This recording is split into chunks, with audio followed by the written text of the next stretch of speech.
जय माता की मित्रों। आज वही नक्षत्रों का अध्याय आज से फिर चालू करते हैं हम लोग, क्योंकि ग्रहों के विषय में, दशाओं के विषय में, राशियों के विषय में आप लोगों को बहुत कुछ सीखने को मिलता है। लेकिन नक्षत्रों के विषय में न तो इतना बताया जा रहा है और न हम लोगों को पता है, और नक्षत्रों के विषय में कुछ पुस्तकों का भी कमी है कि जो चीज़ें ग्रहों के बारे में इतनी पुस्तकें मिलती है बड़े बड़े ज्ञानियों की, वही बात नक्षत्रों के विषय में नहीं है। जबकि जब हम लोग कुंडली का फलादेश करने जाते हैं तो नक्षत्रों का योगदान बहुत ज़्यादा है। प्रेडिक्शन करने में जब ग्रहों से कुछ नहीं मिल रहा है, दशाओं का फल से भी कुछ नहीं मिल रहा है, और जब नक्षत्र लगाते हैं तो वो सही हो जाता है। पहले मैंने सब नक्षत्रों के बारे में बताया था, उनका अलग से अध्याय दिया था, कौन से नक्षत्र का क्या स्वरूप है, कौन से काम उसके अंदर करने चाहिए, जातक कैसा हो सकता है, ये सब के बारे में मैंने डीपली हर नक्षत्र के बारे में बताया था। आज उन्हीं नक्षत्रों में, अलग अलग नक्षत्रों में हम लोग उनके चरणों के प्रभाव प्लस नक्षत्रों के ऊपर जब ग्रहों को लगाते हैं हम लोग, तो क्या इफेक्ट होगा वहाँ पे, उसका कैसे पता चलेगा। और उसका जब जन्मपत्री में हम लोग देखने जाएंगे, इससे सूर्य का फल तो लगन में बैठा है तो ऐसा होना चाहिए, जातक शूरवीर होना चाहिए, जातक महत्वाकांक्षी होना चाहिए, जातक का विल पावर बहुत स्ट्रांग होना चाहिए, लेकिन फिर भी नहीं हो रहा है, तो उसका कारण क्या है। तो उसमें नक्षत्रों का प्रभाव बहुत ज़्यादा होता है हम लोगों को दैनिक कामों में भी और भविष्य कथन में भी। उसका एक छोटा सा कारण ये भी है कि जब हम लोग दशा महादशा का निर्णय करते हैं तो उसमें निर्णायक भूमिका नक्षत्र अदा करते हैं। जब हम लोगों का नामकरण संस्कार होता है तो उसमें भी नक्षत्रों का काम होता है। जब हम लोगों का शादी विवाह का मेल मेलापक सारणी में जब देखा जाता है तो उसमें भी नक्षत्रों का 70% योगदान है। तो फिर बाकी चीज़ों में नक्षत्र क्यों नहीं आएंगे, हम लोगों का भविष्य कथन में नक्षत्रों का भूमिका क्यों नहीं होगा। यही सब बातें हैं जो आप लोगों को भी समझनी है। और जितना मैं जानता हूँ या मैंने पढ़ा है या आज भी पढ़ रहा हूँ, उसके विषय में मैं अपना पूरा बताऊंगा यहाँ पे। उसका कोई न तो मेरा कोई शुल्क है और न मैं ये सब चीज़ से अर्निंग करने का सोचा है मैंने कभी। हाँ, एक रिक्वेस्ट है आप सबसे कि मैं कुंडली का प्रेडिक्शन ऑनलाइन नहीं करता। तो आपको पाठ के विषय में, ग्रह या नक्षत्र के विषय में कोई ज्ञान से संबंधित कोई बात पूछनी है, आप निसंकोच कमेंट में लिखें। हर कमेंट का जवाब मिलेगा और हर बात का आंसर भी मिलेगा। जितना मैं जानता हूँ, जितनी मेरे पास भगवान ने बुद्धि दे रखी है, उसके हिसाब से मैं आपको आंसर भी दूंगा। और कोई कमेंट अगर ऐसा है जिसका आंसर लिखना पॉसिबल नहीं है तो उसके लिए मैं अलग से वीडियो बना के दूंगा। वो सब चीज़ के लिए मेरे पास कोई टेंशन नहीं है। लेकिन कुंडलियों का फलादेश या कुंडली प्रिडिक्ट करना मेरे लिए पॉसिबल नहीं है। उसका बहुत सा कारण है। आप मेरे पूरे चैनल को रीड करेंगे, ऑडियो वीडियो सुनेंगे। रिसेंटली भी अभी फलादेश कैसे किया जाता है, एक एक्सरसाइज के लिए, अभ्यास के लिए मैंने एक कुंडली डाली थी, उसमें भी मैंने बताया था कि फलादेश करने में खाली ग्रह ही भूमिका नहीं निभाते। फलादेश करने में हम लोगों के घरों के जो संस्कार है, परिवारों के जो मेल है एक दूसरे के साथ आपस में, जो उनके साथ जुड़े हुए ग्रह है, उनका भी अपना एक भूमिका होता है। अगर चंद्रमा खराब है और शुरू से हम लोगों का संस्कार ऐसे माँ बाप ने डेवलप किया है कि हम लोग सबसे मिल के चलते हैं, हम लोग अकेले नहीं रहते हैं, सबसे बात करके निर्णय लेते हैं, तो ऑटोमेटिकली वो चंद्रमा खराब का फल खत्म हो जाता है। 90% उसका इफेक्ट कम हो जाता है। लेकिन अगर चंद्रमा खराब है और माँ बाप भी अकेले ही रह रहे हैं परिवार से, हम लोगों को भी वैसा ही डेवलप किया है, घर के भी कोई जो पुराने संस्कार थे वो सब हम लोग भूल चुके हैं, तो फिर वो और ज़्यादा खराब हो जाता है। ऑनलाइन में ये पता नहीं चलता कि आप कैसे परिवार से बिलोंग करते हैं, किस तरह के रहन सहन में रह रहे हैं और कौन सी परिस्थिति में कहाँ पे आपका बचपन गुजरा है। अगर कोई बोले कि खाली जन्मपत्री देख के मैं आपका बहुत कुछ बता सकता हूँ, तो 99% मैंने तो उसका रिजल्ट सही कहीं देखा नहीं है। आप लोगों ने देखा होगा, या कोई अपने आप को बहुत बड़ा विद्वान मानते हैं तो हो सकते हैं, इस संसार में विद्वानों का कमी नहीं है, लेकिन मेरा लेवल उतना बड़ा नहीं है, उसके लिए मैं माफ़ी चाहता हूँ आप लोगों से।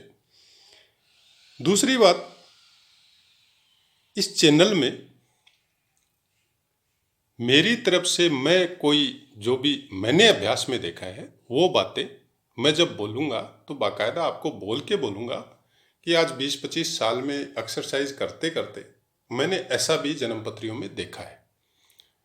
बाकी बातें जो भी है, जो मैं बता रहा हूँ, जो बोल रहा हूँ, आप कभी भी मेरे से पूछ सकते हैं कि कौन सी किताब से लिया है, कौन सी बुक से लिया है, कौन राइटर है, कहाँ लिखा हुआ है, मैं आराम से बता सकता हूँ, कोई टेंशन नहीं है मेरे को उस बारे में। खाली चैनल में सुनने से या किताबें पढ़ने से पूरा नॉलेज होना हो भी सकता है। अगर आपकी पूर्व की प्रारब्ध कोई ऐसे है, पहले के कुछ प्रारब्ध आपके साथ जुड़े हुए हैं, तो आपको हो भी सकता है। नहीं तो पॉसिबल हो तो अच्छे विद्वान का संसर्ग भी करें, क्योंकि जब अभ्यास करने बैठते हैं तो जो किताबों में लिखे हुए हैं, जिनकी विवेचना की गई है महान ज्ञानियों द्वारा, कई बार क्या होता है कि वो कुछ अलग अभ्यास में, एक्सरसाइज में हम लोगों को देखने को मिलता है। तो आशा है आपको बात समझ में आई होगी। अब तक करीब 100 से ऊपर पाठ मैं जन्मपत्री के नक्षत्रों के विषय में दे चुका हूँ। अलग अलग ग्रहों के भी दिए हैं, राशियों के भी दिए हैं, नक्षत्रों के भी दिए हैं। तो आप केवल एक पाठ को पढ़ के आगे वाले पाठ की डिमांड करने के पहले आप उन पाठों को भी देखें कि आप जो चाह रहे हैं हो सकता है वो वहाँ पे पहले से ही अपलोडेड हो, तो आप उनको पढ़ें। बहुत कुछ आपको उसमें सीखने को मिलेगा और बहुत सी बातों का ऐसा पता चलेगा जो हो सकता है शायद दूसरी जगह आपने नहीं सुना हो या नहीं देखा हो। आशा है मित्रों, आगे बढ़ते हैं। आपको समझ में आ रहा होगा मेरा बोला हुआ, हालांकि मैं कोशिश यही कर रहा हूँ कि जो नॉर्मल भाषा है हम लोगों के गांव समाज घर शहर में बोली जाती है, उसी भाषा का यूज कर रहा हूँ। कोई अलग से कठिन भाषा हिंदी या संस्कृत या अंग्रेजी में यूज नहीं करता। अंग्रेजी वैसे भी मेरे को कम ही आती है। तो चलिए आज अश्विनी नक्षत्र की बात करते हैं। अश्विनी नक्षत्र, जैसा कि आप बहुत लोग जानते भी होंगे, मेष राशि के अधीन या मेष राशि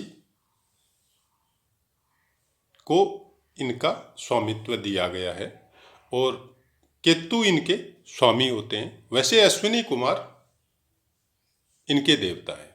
आपने शायद बहुतों ने एक पौराणिक कथा भी पढ़ी होगी कि अश्विनी कुमार का जन्म कैसे हुआ। सूर्य की पत्नी जो संज्ञा थी, सूर्य का तेज नहीं सहने की वजह से, और वो तपस्या करने चली गई थी। तो वैसा ही कुछ कहानी अश्विनी नक्षत्र के बारे में है जो पुराणों में लिखा है। मैं उस कहानी में नहीं जाके, क्योंकि कहानी बताने बैठूंगा तो आधा घंटा उसी में लग जाएगा आपका। मैं डायरेक्ट पॉइंट के ऊपर आता हूँ। हर नक्षत्र के 4 चरण हैं, वैसे ही अश्विनी नक्षत्र के भी 4 चरण हैं। प्रथम चरण का मालिक मंगल होता है। अब आपने सोचा होगा कि ये क्या नया लफड़ा निकाल दिया। ये लफड़ा नया नहीं है। ये जब आप यवन ज्योतिष पढ़ने जाएंगे या नक्षत्रों के विषय में भी जो भी किताबें आई हुई हैं उनको पढ़ेंगे, तब आपको पता चलेगा कि हर नक्षत्र का हर नक्षत्र में 4 चरण होता है, हर चरणों का मालिक या उनका स्वामित्व अलग अलग ग्रहों को दिया गया है। तो उसके हिसाब से फलादेश करने से ही आपको कुछ उसमें सीखने को भी मिलेगा और आपका प्रिडिक्ट भी अच्छा होगा। तो मेरा कोशिश यही है कि मैं जो लिखा हुआ है, जो सही है और जो मैंने भी सही देखा है, उसी को आपको बताने का कोशिश करता हूँ। मैं वो नहीं कि भाई लिखा हुआ तो ये है और मैं उसको अपने अभ्यास में लगा के देखा तो मेरे को वो कुछ सही नज़र नहीं आया तो मैं उसको नहीं बताता। फिर मेरे को जो सही लगता है और मैं जिसको फॉलो करता हूँ मैं उसी को बताता हूँ फिर आप लोगों को भी। तो पहले चरण का स्वामित्व मंगल को है, अश्विनी नक्षत्र ओनली। हर नक्षत्र के अलग अलग चरणों का स्वामित्व अलग अलग ग्रहों को है। और दूसरे चरण का स्वामित्व शुक्र को है, तीसरे चरण का बुध ग्रह को है और चौथे चरण का चंद्रमा को है। अब मोस्ट प्रोबेबली क्या होता है कि हम लोग देख लिया अश्विनी वैसे भी गंडमूल नक्षत्रों में आता है, तो अश्विनी नक्षत्र के बारे में मैंने ऐसे एक पार्ट अलग से दिया हुआ है जिसका क्या काम करना चाहिए, कैसा स्वभाव हो सकता है, कैसा शरीर का आकृति हो सकता है, वो सब मैंने बताया हुआ है वहाँ पे। अभी हम बात करेंगे कि जब इनके साथ ग्रह सेटल होते हैं, अश्विनी नक्षत्र के ऊपर जब ग्रह गोचर करेंगे तब वो कैसा इफेक्ट होगा उसका। तो पहले जैसे हम लोग सूर्य की अगर बात करते हैं तो अश्विनी नक्षत्र का में अगर सूर्य गोचर करे तो कैसा फल देगा। तो सूर्य गोचर में ऐसा है कि प्रथम चरण में अगर प्रथम चरण अश्विनी नक्षत्र में अगर सूर्य है, प्रथम चरण जैसे आपको पता ही है 0 से 3-20 तक प्रथम चरण है, वैसे ही 13-20 का आपको टोटल नक्षत्र होता है।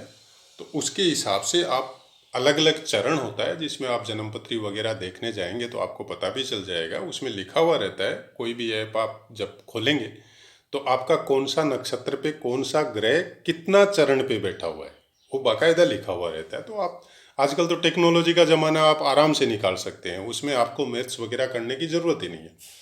तो प्रथम चरण में जब सूर्य गोचर करेगा तो जातक हष्टपुष्ट होगा, विश्वास से भरपूर होगा, तर्क शक्ति में प्रवीण होगा, पारिवारिक जीवन में संतान सुख से भरपूर होगा, दीर्घायु, धनी और फेमस भी होगा। क्यों इतना अच्छा फल प्रथम चरण में अश्विनी में अगर सूर्य गोचर करता है या अश्विनी में आपका जन्मपत्री में सूर्य है तो क्यों मिलेगा? उसका कारण है अश्विनी नक्षत्र मेष राशि, पूरा जो अश्विनी नक्षत्र है पूरा का पूरा मेष राशि में आता है। तो उसमें प्रथम चरण का स्वामित्व है मंगल ग्रह को। अश्विनी नक्षत्र मेष राशि में सूर्य उच्च का होता है, तो उसका जब कनेक्शन मंगल के साथ होगा कि मंगल और सूर्य मित्र अधिमित्र, तो उसका वो पूरा फल आपको सूर्य अगर प्रथम चरण में रहेगा तो वो बहुत अच्छा मिलेगा। स्वास्थ्य की दृष्टि से पित्त एवं रक्त विकार की संभावना प्रबल होती होगा क्योंकि मंगल रक्त का मालिक है और मेष राशि पित्त प्रधान है और सूर्य भी बहुत कुछ पित्त पे इफेक्ट करता है आपको क्योंकि जलाता है, आग निकालता है। तो वैसा कुछ प्रॉब्लम आपको हो सकता है, उसके लिए आपको सावधान रहना पड़ेगा। इस नक्षत्र से कनेक्टेड कुछ चीजें अगर प्रथम चरण में अगर गोचर कर रहा है और जिस समय आपको सूर्य की महादशा में मंगल की अंतर्दशा है उस समय कुछ विशेष ध्यान आपको रखना पड़ेगा। द्वितीय चरण में अगर सूर्य हो, अब दूसरे चरण में सूर्य अश्विनी नक्षत्र उतना अच्छा फल नहीं देगा जो पहले चरण में देगा। उसका कारण है क्योंकि दूसरे चरण का मालिक शुक्र है, तो शुक्र और सूर्य में कभी मित्रता नहीं है। आपको इस तरह से देखना पड़ेगा कि क्यों, अगर अच्छा नहीं है तो क्यों अच्छा नहीं है, वो चीज आपको देखनी पड़ेगी। आयु की दृष्टि से भी कोई विशेष शुभ नहीं होता है। सूर्य और चंद्रमा के साथ दोनों की युति अगर यहाँ पे हो जाए तो फिर अशुभ फल कुछ ज्यादा मिलता है। लेकिन सूर्य और मंगल की दृष्टि या युति दूसरे चरण में शुभ फल देती है। उसका कारण है कि सूर्य का प्रभाव यहाँ पे बढ़ जाएगा और शुक्र थोड़ा गौण हो जाएगा। अब देखिए आप अश्विनी नक्षत्र के दूसरे चरण में सूर्य अगर यहां बैठा है और यहां पे मंगल भी बैठ गया, वो कोई दूसरे नक्षत्र में हो, उससे मतलब नहीं है, युति है अगर सूर्य की मंगल के साथ दूसरे चरण में। आपको इस तरह से समझना पड़ेगा, इसलिए मैंने यहाँ पे कुंडली लगाई है। से सूर्य यहां बैठ गया, साथ में मंगल बैठ गया, या मंगल उसके सामने बैठ गया, या मंगल आप यहां बैठ गया, आठवीं दृष्टि से, पूर्ण दृष्टि से देखेगा यहाँ सूर्य को। मतलब सूर्य का दृष्टि या युति मंगल का दृष्टि या युति सूर्य पे होना चाहिए अगर सूर्य दूसरे चरण में अश्विनी नक्षत्र पे बैठा हुआ है। अब तीसरे चरण की बात करते हैं। तीसरे चरण में यहां पे बताया है कि सूर्य की स्थिति जातक को वैभव प्रदान करती है। मतलब हर चीज का वैभव, चाहे धन का हो, वाणी का हो, कुटुंब का हो, समाज का हो, सरकार का हो, और हर तरह का सुख यहाँ पे प्रदान होता है। इस चरण में सूर्य की स्थिति के दो फल बताए गए हैं, दो तरह का। एक तो जातक की बुद्धि अच्छी हो सकती है और कुटिल भी हो सकती है। दूसरा, उसका स्वभाव कभी उग्र भी हो सकता है, हिंसक भी हो सकता है। इन सब बातों का स्वास्थ्य पे कुछ खराब इफेक्ट देखने को भी मिल सकता है। दोनों चीज है इसमें, उसका कारण है। देखिए, बुध तीसरे चरण का मालिक है, और बुध और सूर्य अगर साथ बैठते हैं तो बुधादित्य योग होता है। अब वहां पे आपको बुध की स्थिति देखनी पड़ेगी। अगर बुध युति कर रहा है तो बहुत अच्छा फल है, और बुध का युति अगर दूसरे ग्रह के साथ है, जैसे शुक्र के साथ हो, या क्षीण चंद्रमा के साथ हो, या शनि के साथ हो के अगर सूर्य को दृष्टि दे रहा हो, तो वहां पे ये सब खराब इफेक्ट भी देखने को मिल सकता है। अब चतुर्थ चरण स्वामित्व दिया चंद्रमा को। यहां पे थोड़ा सा डिस्टरबेंस है, जो आपको थोड़ा डीपली समझना पड़ेगा इसको। क्या लिखा है कि सूर्य यदि चतुर्थ चरण में 10 अंश से 11 अंश के बीच होता है। चतुर्थ चरण होता कहाँ है, यह आपको देखना पड़ेगा। चतुर्थ चरण होता है 10 अंश से लेके 13-20 तक।